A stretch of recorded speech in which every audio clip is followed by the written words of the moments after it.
Fala pessoal, beleza? Eu sou o Caio, você está no canal CLFC e hoje eu vou falar sobre o primeiro jogo da final da Copa do Brasil 2025. 0 a 0 para Corinthians e Vasco na Neoquímica Arena. A decisão fica para o jogo da volta no Maracanã. Bem, antes de começar a falar sobre esse jogo, que não foi uma grande partida de futebol, mas também não foi a maior tragédia da história como estão pintando por aí, né? Bom, vou pedir a você para se inscrever no canal se for novo por aqui, deixar o like no vídeo, compartilhar esse vídeo com seu amigo vascaíno, com seu amigo corintiano, com seu amigo que acha que o jogo foi ruim porque ele não está torcendo para ninguém. Eu não sei se realmente a questão da torcida influencia na minha análise do jogo. Porque pro Vasco o jogo não foi ruim todo, apesar de eu lamentar esse empate, porque se alguém passou mais perto de vencer o jogo foi o Vasco. Mesmo que você olhe a estatística e veja que o Vasco não deu nenhum chute na direção do gol. No total, o Vasco finalizou 12 vezes, mas a pontaria não estava boa e não conseguiu acertar nenhuma vez o gol do Hugo, né? Não obrigou ele a fazer defesa nenhuma, mas a melhor chance do jogo foi uma cabeçada na trave do Cauã Barros. E o Corinthians finalizou ao todo 7 vezes, tendo 2 finalizações no gol do Léo Jardim, mas que foram defesas tranquilas do goleiro do Vasco. Ele não fez nenhum milagre na noite dessa quarta-feira. Bem, como eu disse, o Vasco foi quem mais se aproximou da vitória e se esperava um Corinthians melhor jogando em casa, né? O Corinthians tomando as atitudes de jogo, apesar de que o Fernando Diniz dificilmente vai deixar o time adversário tomar conta do jogo por inteiro.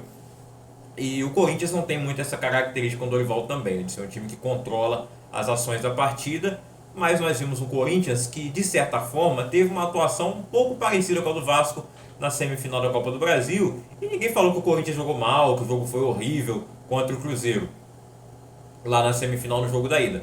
Poderia muito bem ter sido um 0 a 0 no jogo muito ruim, e o jogo foi ruim também, mesmo assim, o jogo da ida, e o da volta também não foi nenhuma maravilha, apesar de muita gente ter falado, nossa, que jogão, porque saiu ali 2 a 1 e foi para os pênaltis. Foi um jogo emocionante, mas não foi nenhuma partidaça de futebol, como essa também não foi um jogo ruim. Eu sei que para quem não está torcendo para ninguém, e já estão ali com uma predisposição de falar que é a pior final da Copa do Brasil dos últimos anos, porque Vasco e Corinthians ficaram na metade de baixo da tabela. Mesmo assim, são 2 times grandes, tem jogadores qualificados, nenhum deles conseguiu se destacar tanto nessa noite, é verdade. Se você for ver o grande destaque individual do jogo, quem foi? Realmente não sei dizer. Eu acho que foram destaques defensivos do Vasco, que anularam bem o time do Corinthians, né? Do lado do Vasco, eu acho que não foi uma grande atuação do PH. Não sei se ele está um pouco abalado pelo que aconteceu no jogo contra o Fluminense, que ele fez o gol contra e não fez um bom jogo a partir dali. E acho que do sistema defensivo ele foi quem me preocupou um pouco mais. Olha que o Depay caindo pelo lado dele, né? O Puma está muito bem na lateral esquerda. Do lado do Corinthians, tivemos ali a volta do Ranieri ao time titular. O Dorival falou que ele é titular e não sabe por que o questionamento dele voltar ao time.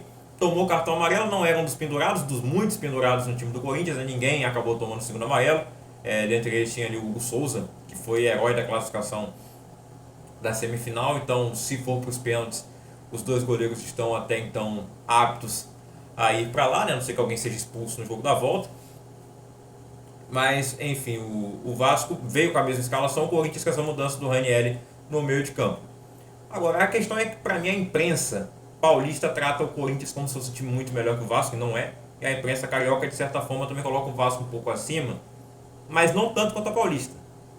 E olha que eu nem tenho acompanhado muito programas esportivos há muito tempo, mas meu time está na final, eu resolvi dar uma olhada e a imprensa paulista realmente puxa o lado do Corinthians melhor, e não é. O time do Corinthians não é melhor que o do Vasco, não é que o do Vasco seja melhor também. Mas se eu fizer um 11 contra 11 aqui, analisando imparcialmente, eu acho que o Vasco vai levar a maioria. Mas não estou falando que o jogo está definido, né? Eu acabei descambando por esse ponto, porque realmente o jogo não tem muito o que comentar, né? A cabeçada na trave do Cauã Barros,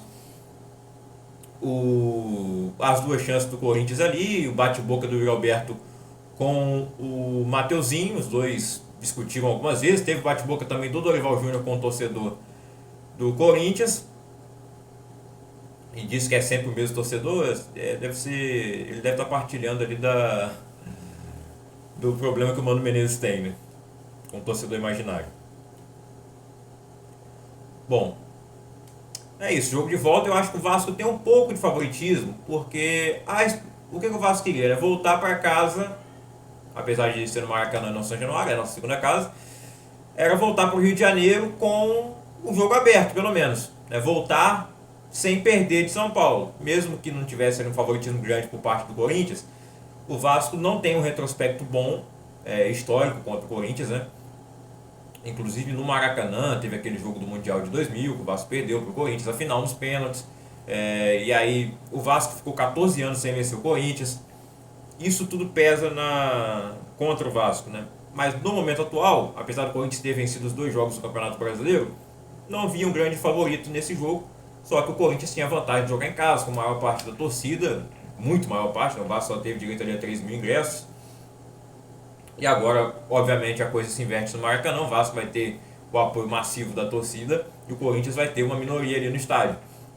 E aí a coisa se inverte. Se o Vasco conseguir novamente tomar conta da partida, né, como tomou em São Paulo, na maior parte do tempo, e conseguir aproveitar as chances que criar, né, porque o Vasco acabou sendo nervoso nas finalizações, em algumas tomadas de decisões de passe, que era para chutar, tocou a bola, na hora que era para tocar, alguém chutou, né, essa questão.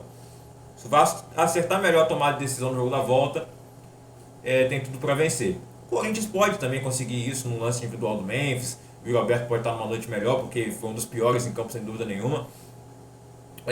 Eu tenho que comentar também dos 2 gols anulados, né? Um gol anulado do Memphis por impedimento e um gol anulado do Ryan por impedimento também. O do Memphis estava claramente impedido, o do Ryan foi ali um pé na frente, né? Mas deu para ver na hora que estava vindo, meu bandeira esperou o gol sair, mas enfim, foram os lances capitais do jogo. A melhor chance foi a bola na trave do Barros, apesar de ser aquela bola na trave que estava indo para fora, né? Ela bateu do lado de fora da trave e não no meio da trave ou do lado de dentro. Tá? Bateu do lado de fora, à esquerda, melhor dizendo, do goleiro Hugo.